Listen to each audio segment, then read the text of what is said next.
In Gaza City's main square, Mohammed Abu Ghamous and his friends show off their breakdancing skills. Mohammed's dream is to compete outside Gaza, but there's a problem. Travel from Gaza, he says, is almost impossible. This narrow strip of land on the Mediterranean, home to 2 million people, has been under an Egyptian-Israeli blockade since Hamas took over Gaza in 2007. Among other things, the blockade was intended to isolate Hamas and prevent the militants from smuggling in arms. But since then, Hamas and other groups have been able to manufacture and launch tens of thousands of rockets into Israel, and Hamas, 14 years later, is still firmly in control. In Khan Yunis, residents queue for food donated by Egypt, Qatar, and Malaysia.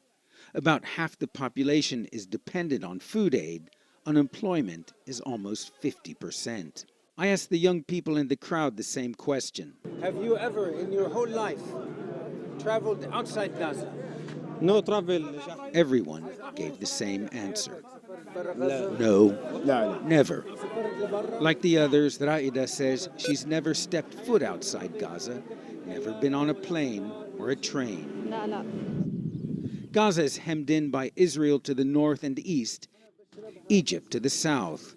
Israel and Egypt allow a limited amount of goods, strictly controlled, into Gaza, but exporting is difficult.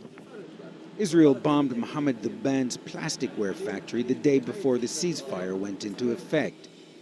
His 12 employees are now without work, and even before the hostilities, try as he might, Mohammed never received permission to export his products via Israel.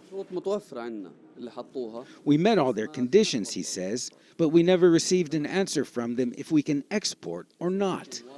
People here, whether they support Hamas or not, and many don't, they're all serving the same sentence, says analyst Muhammad Abu Saada. Gaza has become the biggest open-air prison on the face of earth. If the blockade isn't lifted, this may be the closest to flying some of these children will ever be. Ben Wedeman, CNN, Gaza.